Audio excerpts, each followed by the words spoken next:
Souls connect audio books सुनने वाले सभी बहनों और भाइयों को मेरा हृदयपूर्ण प्रणाम।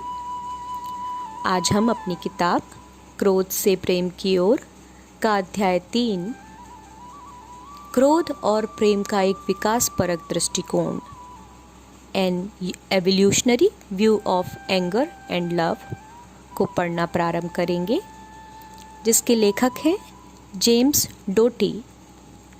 James Doty MD, Stanford University में centre for compassion and altruism research and education CCARE के संस्थापक एवं निदेशक होने के साथ एक आविष्कारक, व्यवसायी और समाजसेवी हैं।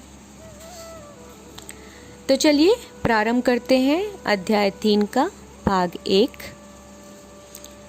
एक तंत्रिका विज्ञान परिप्रेक्ष्य यानी अ न्यूरोसाइंटिफिक पर्सपेक्टिव। सभी इंसानों में अनुकंपी तंत्रिका तंत्र यानी सिंपैथेटिक नर्वस सिस्टम होता है, जो हमारे स्वायत्त तंत्रिका तंत्र यानी ऑटोनॉमिक नर्वस सिस्टम का एक भाग है। इसका दूसरा भाग परानुकंपी तंत्रिका तंत्र यानी पैरासिम्पैथेटिक नर्वस सिस्टम है। यह वेगस तंत्रिका से जुड़ा होता है, जो ब्रेन स्टेम से निकलती है और शरीर के सभी अंगों में, विशेषकर हृदय में फैला होता है। वेगस तंत्रिका दो तरफा संचार प्रदान करती है। शरीर के विभिन्न अंगों से आने वाले संदेश मस्तिष्क की ओर तथा मस्तिष्क से आने वाले संदेश अंगों की ओर। इस जटिल संरचना में स्वायत्त तंत्रिका तंत्र यानी ऑटोनॉमिक नर्वस सिस्टम कार्य करता है। क्रोध अनुकंपी तंत्रिका तंत्र यानी सिंपैथेटिक नर्वस सिस्टम की प्रतिक्रिया का भाग है, जो हमें खतरे से लड़ने या भागने अर्थात फ्लाइट और फाइट का आदेश देता है। यह हमारे अस्तित्व का भाग है। जब हम 16,000 वर्ष पूर्व अफ्रीका में सवाना के जंगलों में थे, याद रखें कि हमारे DNA में पिछले 2 लाख वर्षों में कोई भी महत्वपूर्ण बदलाव नहीं आया है। तब वहाँ घटने वाली घटनाओं ने हमारे अनुकंपी तंत्रिका तंत्र को सक्रिय किया होगा। हम संभवतः हिंसक जानवरों से लड़े होंगे और उन पर काबू नहीं पा सकने की स्थिति में या तो हम भाग गए होंगे या हमने इस उम्मीद के साथ मरने का नाटक किया होगा कि हिंसक जानवर चला जाएगा। एक प्रजाति के रूप में हमारे प्रारंभिक क्रमिक विकास में संवेदी यानी अनुकंपी प्रतिक्रिया बहुत सहायक थी। आधुनिक समाज की समस्या यह है कि अब हम सवाना के जंगलों में नहीं हैं और हम किसी हिंसक जानवर के सामने भी नहीं हैं। इसीलिए हम में से अधिकतर लोग क्रोध को भीतर ही दबा कर रखते हैं और उस घटना की एक कहानी बना लेते हैं जिसने क्रोध को उकसाया था, जो उन भावनाओं से प्रभावित है जिन्हें हम महसूस कर रहे हैं। मेरा सुझाव है कि हम सभी को, जिसमें मैं भी शामिल हूँ, ऐसी घटनाओं से निपटना सीखना होगा जो हमारे अंदर क्रोध पैदा करती हैं, चाहे वह कोई इंसान हो जिसने वह काम नहीं किया हो जिसकी हम उससे उम्मीद कर रहे थे, या ऐसा कोई जिसने हमें आहत किया हो। और यह भी सीखना होगा कि ऐसी परिस्थितियों में हम कैसे बर्ताव करें।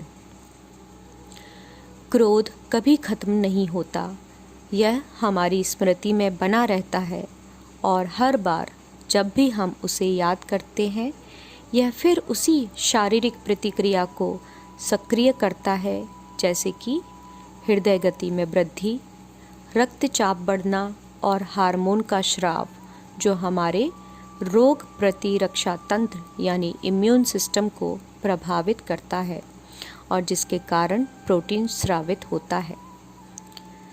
जब हम क्रोध को हर समय अपने दिल में रखते हैं तो इससे अनुकंपी तंत्रिका तंत्र यानी सिंपैथेटिक नर्वस सिस्टम का अत्यधिक उत्तेजित होना तय है, जिसका हमारे समग्र स्वास्थ्य पर बहुत हानिकारक प्रभाव पड़ता है। वास्तव में हमारे तंत्र बहुत अधिक प्राकृतिक वातावरण के लिए तैयार किए गए थे। अफ्रीका के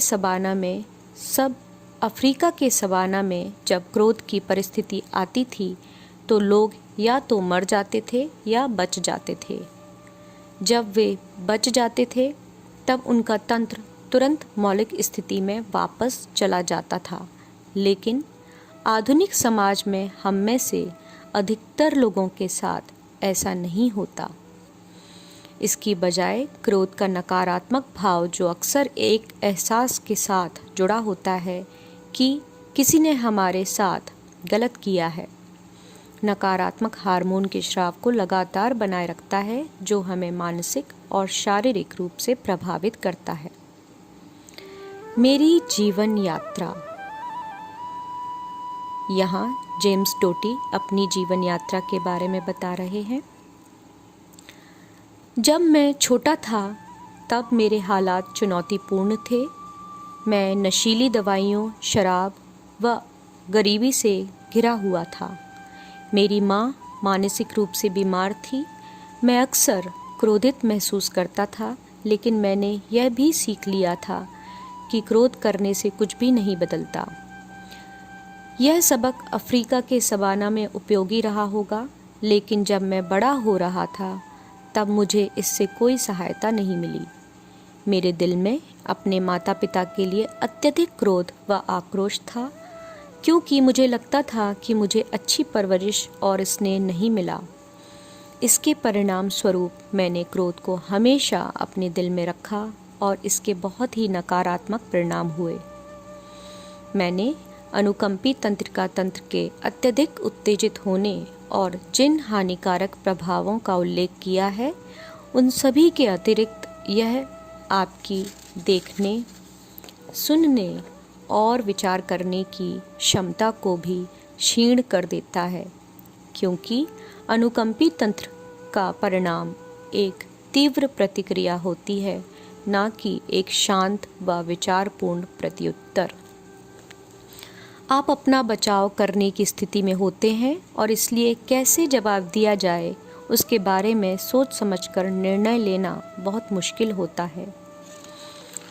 जब आप क्रोध और आक्रोश को अपने दिल में रखते हैं तो दूसरे लोग आपकी बातचीत के तरीके, आपके चेहरे के हाव भाव, आपकी शारीरिक मुद्रा और यहाँ तक कि आपकी गंध से भी आपकी भावनात्मक स्थिति को पहचान लेते हैं। वे इस पर प्रतिक्रिया करते हैं। वे आपसे बात करने में सावधानी बरतते हैं, क्योंकि उन्हें निश्चित अनुमान नहीं होता कि आप किस तरह की प्रतिक्रिया करने वाले हैं। आपके लिए भी हमेशा श्रेष्ठ व्यवहार करना बहुत कठिन होता है। क्रोध और आक्रोश का भाव श्रेष्ठ बर्ताव करने की आपकी योग्यता को नष्ट कर देता है। यदि आपने मेरी किताब इनटू द मैजिक शॉप पढ़ी है तो आपको मालूम होगा कि मैं आक्रोश, क्रोध, शर्म और निराशा से भरा रहता था, जब तक कि मुझे यह एहसास नहीं हुआ कि घटनाओं के बारे में मेरा नज़रिया एक तरफा था, जो इस बात से दूषित था कि मुझे जिस चीज़ की ज़रूरत थी वह मेरे पास नहीं थी। जब मैं रूथ नामक महिला से मिला तो उन्होंने मुझे अंतर्दृष्टि दी, ध्यान में प्रशिक्षित किया और संसार को एक अलग तरीके से देखना सिखाया। रूथ के साथ कुछ समय बिताने के बाद मैं समझ पाया कि घटनाएं महज घटनाएं होती हैं। उनका कोई सकारात्मक या नकारात्मक पहलू नहीं होता। नकारात्मकता या सकारात्मकता हमारे भीतर से आती है। यह हमारी अपनी मानसिक स्थिति की ही रचना है जो हमारे कष्टों का कारण बनती है। प्रसन्नता हमारे बाहरी वातावरण से प्रकट नहीं होती, बल्कि यह हमारे आंतरिक वातावरण की अभिव्यक्ति है। तूफानी बारिश में बाहर घूम रहे दो लोगों का उदाहरण लेते हैं। एक व्यक्ति सूट व टाई पहने है, वह बिना छाते के बारिश में किसी से नियत समय पर मिलने के लिए दौड़ रहा है। उसे क्रोध आ रहा है, वह खुद को कोस रहा है और इस बात से परेशान है कि उसका सूट गीला हो गया है और बारिश ने उसका दिन खराब कर दिया है। वहीं दूसरा व्यक्ति उसी तूफानी बारिश में बाहर आकर कहता है, बारिश में भीगने में कितना मज़ा है, यह मुझे जिंदा होने का एहसास दिलाती है। इससे पौधों को पोषण मिल रहा है और मैं इसी प्रकृति का हिस्सा हूँ। यह सबसे अद्भुत चीज़ है जो आज मेरे साथ घटित हुई है। दोनों इंसानों के साथ बिल्कुल समान घटना घटित हुई है। समय के साथ मैंने सीखा कि क्रोध ने ना तो कभी बाहरी समस्याएं सुलझाने में मेरी मदद की और ना ही आंतरिक समस्याएं सुलझाने में। अक्सर क्रोध ने मसलों को और भी खराब कर दिया, क्योंकि क्रोध में आप चीज़ों की वास्तविकता को नहीं देख पाते। मैं आपको एक अन्य उदाहरण देता हूँ। एक दिन एक इंसान जिसके साथ मैंने पहले कुछ अरसे के लिए काम किया था, मेरे दफ्तर आया। वह आते ही क्रोधित और आक्रामक हो गया। मानवीय स्वभाव के अनुसार मेरा भी अनुकंपी तंत्रिका तंत्र उत्तेजित हो गया था। मैं उसके ऊपर और अधिक क्रोध दिखाकर उसके साथ झगड़ा कर सकता था या चुप रहकर पीछे हट सकता था, लेकिन ऐसा करने की बजाय मैंने उसकी ओर देखते हुए कहा, आप तो कभी ऐसा व्यवहार नहीं करते, क्या आपको कोई परेशानी है? क्योंकि जिस मुद्दे पर बात करने के लिए हम मिल रहे हैं, यह उसके बारे में तो नहीं है। आप मुझे बता सकते हैं कि आपको क्या परेशानी है? वह रो पड़ा। 2 दिन पहले ही उसे पता चला था कि उसकी पत्नी को कैंसर है। मुझे यह बात समझ आ गई कि मेरे प्रति उसका गुस्सा और आक्रोश उसके इस डर और निराशा का कारण था कि भविष्य में न जाने क्या होगा। उससे एक अलग तरह से बात करके और स्वयं क्रोधित ना होकर मैं चीज़ों को स्पष्ट तरीके से देख पाया व उस पर नाराज होने की बजाय उसकी सहायता कर पाया। विक्टर फ्रैंकल, जिन्होंने मैन्स सर्च फॉर मीनिंग नामक किताब लिखी है, उनके एक कथन को अक्सर उद्धृत किया जाता है कि उत्तेजना और प्रतिक्रिया के बीच में कुछ क्षणों का विराम होता है और उसी विराम में हमारी आज़ादी छिपी है। मुझे लगता है कि क्रोध के साथ भी बिल्कुल वैसा ही है। जब कोई घटना घटित होती है, तब हमारे पास विकल्प होता है कि हम उस घटना पर कैसे प्रतिक्रिया करें। एक आत्म जागरूक इंसान जिसने अपनी उग्र प्रतिक्रियाओं को समझने में पर्याप्त समय बिताया है और जिसके पास जीवन का अनुभव व अंतर्दृष्टि है, वह स्वयं को तुरंत ही घटनाओं के प्रति अनुकंपी तंत्रिका तंत्र की प्रतिक्रियाओं का शिकार नहीं होने देगा। उसे मालूम है कि प्रतिक्रियात्मक होने से वह श्रेष्ठ निर्णय नहीं ले पाएगा।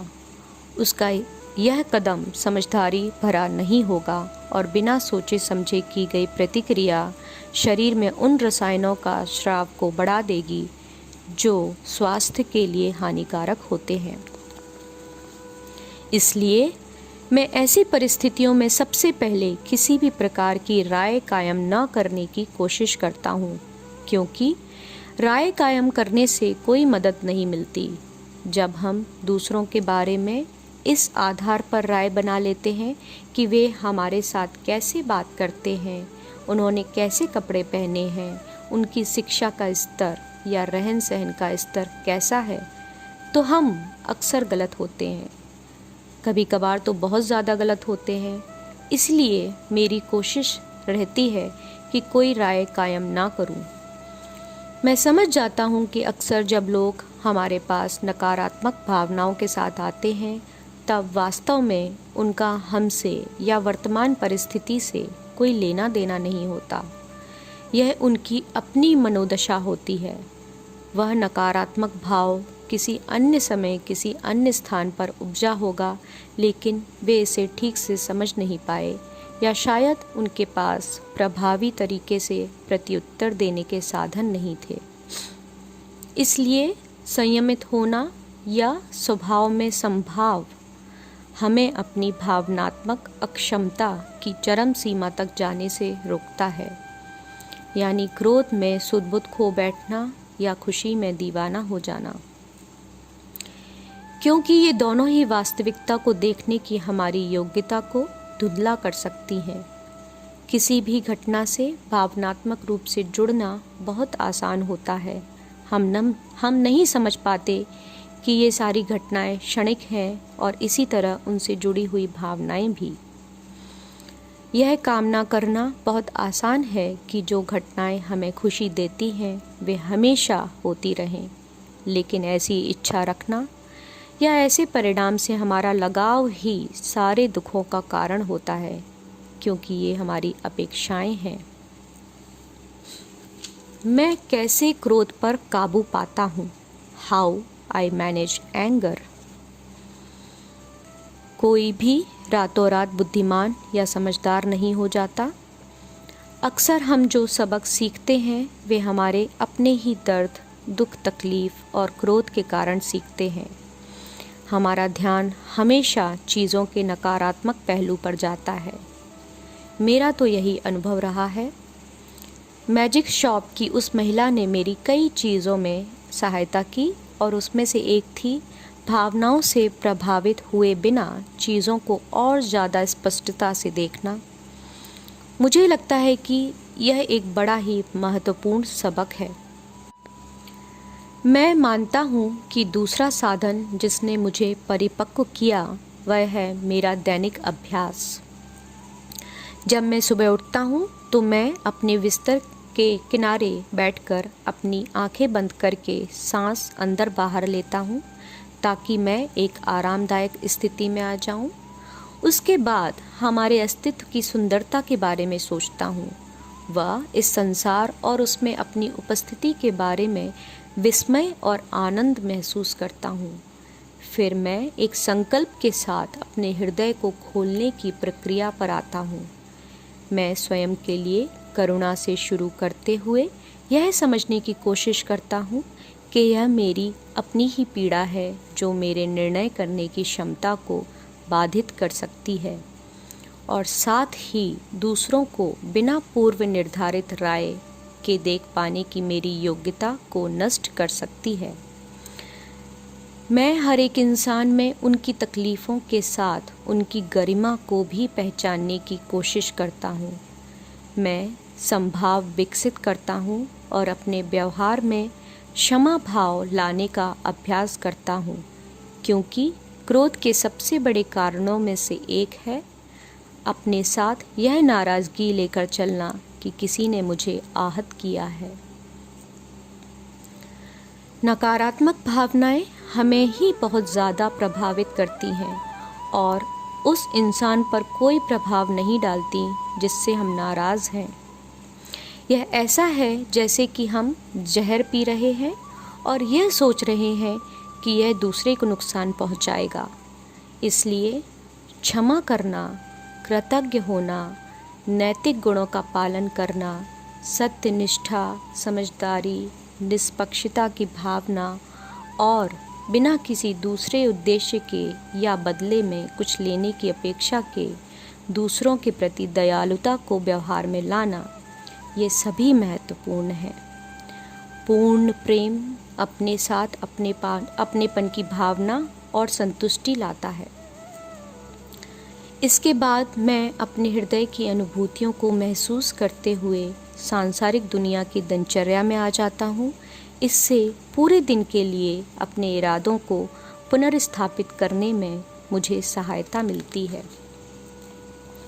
मैं सोचता हूँ कि ये कुछ ऐसी चीज़ें हैं जिन्हें हम सभी कर सकते हैं। जैसे जब हम क्रोधित या परेशान हों तब एक क्षण के लिए रुक जाएं, धीरे से सांस अंदर बाहर लें व उस अवस्था में लौटने का प्रयास करें जहां हम स्वयं को केंद्रित या अपने दिल से जुड़ा हुआ महसूस करते हैं और जहां हम भावनाओं के गुलाम नहीं रहते।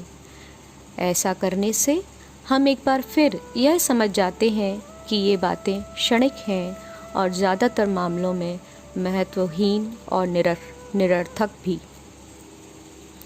इसका एक उदाहरण देखते हैं। एक दिन मेरा बेटा टेनिस के नए जूते पहनकर घर आया।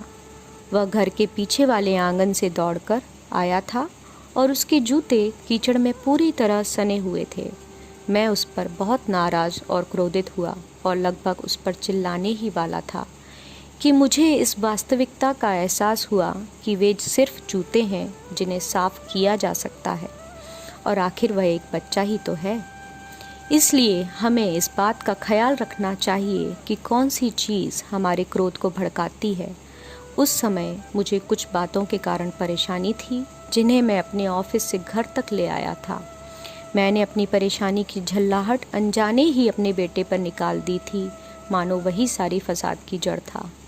सच्चाई यह थी कि समस्या वह नहीं बल्कि मैं स्वयं था। तो अध्याय 3 के भाग 1 को हम यहीं विराम देते हैं और इस अध्याय के भाग 2 को हम शीघ्र ही आपके समक्ष प्रस्तुत करेंगे। तब तक के लिए आप सभी बहनों और भाइयों का हृदय से धन्यवाद और आभार। कृपया इस चैनल को लाइक करें, शेयर करें, सब्सक्राइब करें, बेल आइकन को नई नोटिफिकेशन के लिए प्रेस करें और अपने कमेंट्स ज़रूर दें। आप सभी का